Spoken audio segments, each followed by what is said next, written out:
শেহতীয়া প্ৰলয়ংকাৰী বানে পিছুৱাই নিলে বোকাখাতৰ বংকুৱাল তথা ইয়াৰ গ্ৰাম্য অৰ্থনীতি।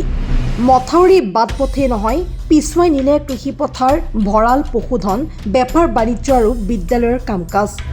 ইয়াৰ মাজতে কৃষকৰ বুকুৰ কুটুম এহাল বলধ গৰু চকুৰ প্ৰচাৰতে চিগা মথাউৰিৰ ঢল পানীয়ে উটুৱাই নিয়াৰ তথ্যও পোহৰলৈ আহিছে। প্ৰাপ্ত তথ্য অনুসৰি বংকুৱাল ঐজানপাৰ ৩ নং ৱাৰ্ডৰ বাসিন্দা বগাৰাম দাৱৰৰ ইতিমধ্যে এহাল বলধ গৰু বানে উটুৱাই ঘৰখনক সৰ্বস্বান্ত কৰি থৈ যায়। লগতে উটুৱাই নিয়ে এটা ২ বছৰীয়া সাঁচতীয়া ধানৰ ভঁৰাল।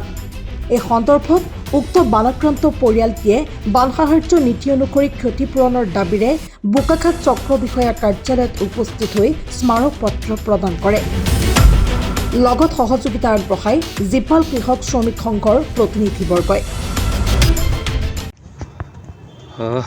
বৰ দুৰ্ভাগ্যজনক এটা ঘটনা। বোকাখাতৰ বংকুৱালৰ যিটো মথাউৰি কাণ্ড হৈ গ'ল, এই ঘটনাত আমি বহু দিশহাৰা হৈছোঁ। বহু পৰিয়াল কেনেকৈ আক্ৰান্ত হৈছে তাৰ কোনো ভাষাৰে বুজাই ক'ব নোৱাৰা এটা পৰিস্থিতি। তেনেস্থলতে খেতিয়ক এটা পৰিয়াল, মই এটা মাত্ৰ পৰিয়ালৰ উদাহৰণ দিব খুজিছোঁ এই মুহূৰ্তত, যে সেই পৰিয়ালটোৰ এটা বলধ এহাল, হালোৱা গৰু এহাল কেনেকৈ চকুৰ পলকতে বানে ধুৱাই লৈ গুচি গ'ল। এই পৰিয়ালটো আক্ৰান্ত হোৱাৰ আমি এটা ক্ষতিপূৰণৰ দাবীত আমি জিপাল কৃষক শ্ৰমিক সংঘই পৰিয়ালটোক সহযোগ কৰিব খুজিছোঁ, যাতে SDRFৰ মেনুৱেল অনুসৰি, বান সাহায্যৰ নীতি অনুসৰি, যিটো এটা গৰু মৰিলে যেনেকৈ ৩০,০০০, এহাল গৰু মৰিলে যেনেকৈ ৬০,০০০, এটলিষ্ট এই পৰিয়ালটোৱে অন্ততঃ বিহৰা বজাৰৰ পৰা এহাল দমৰা গৰু নি শিকাই বুজাই আকৌ যাতে পৰৱৰ্তী সময়ৰ কঁকালটো টঙাব পাৰে। আৰু সেই একেটা পৰিয়ালে আকৌ ভঁৰালৰ ধান ৩০০ ডাঙৰি চকুৰ পলকতে, আপোনালোকে ফুটেজটো নিশ্চয় দেখিছে, ভিডিঅ' দেখিছে, সেইতে উটুৱাই লৈ গুচি গৈছে। এইটো মাত্ৰ এটা পৰিয়ালৰ উদাহৰণ। তেনেকুৱা বহু পৰিয়াল আক্ৰান্ত হৈছে। আমি এইবোৰ পোহৰলৈ জনতাৰ মাজলৈ আপোনালোকৰ মাধ্যমেদি লৈ আহি আছোঁ। আমি প্ৰথমটো পৰিয়াল প্ৰথম ক্ষতিপূৰণৰ অংশীদাৰ হওক, এই কথাটোৰ দাবীতে আমি জিপাল কৃষক শ্ৰমিক সংঘই আজি চক্ৰ বিষয়াৰ কাৰ্যালয়ত আমি উপস্থিত হৈছোঁ। নুমলীগড়ৰ পৰা অমল দাৱৰৰ ৰিপৰ্ট, এনি ভাৰত 24।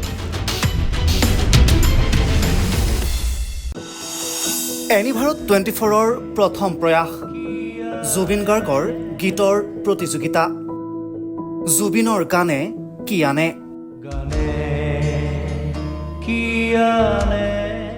অডিশ্যনৰ বাবে যোগাযোগ কৰক 8638661821 আৰু 8812831556 নম্বৰত।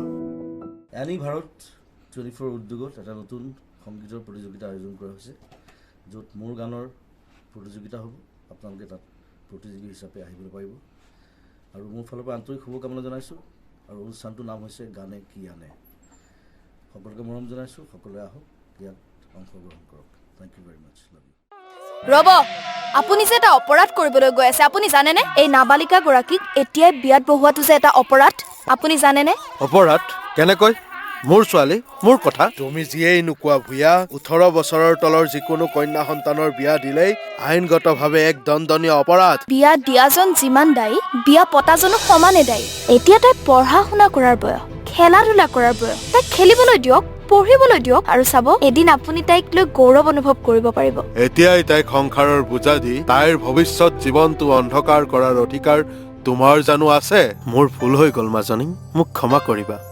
শিক্ষা ল'ৰা ছোৱালী উভয়ৰে প্ৰাপ্য আৰু অধিকাৰ। আপোনাৰ কন্যা সন্তানক তাইৰ এই প্ৰাপ্যৰ পৰা বঞ্চিত নকৰাব। বাল্য বিবাহ ভাৰতীয় আইনৰ দ্বাৰা বিহিত এক দণ্ডনীয় অপৰাধ। এনে অপৰাধ কৰি আপোনাৰ কন্যা সন্তানৰ ভৱিষ্যত অন্ধকাৰৰ মাজলৈ ঠেলি নিদিব।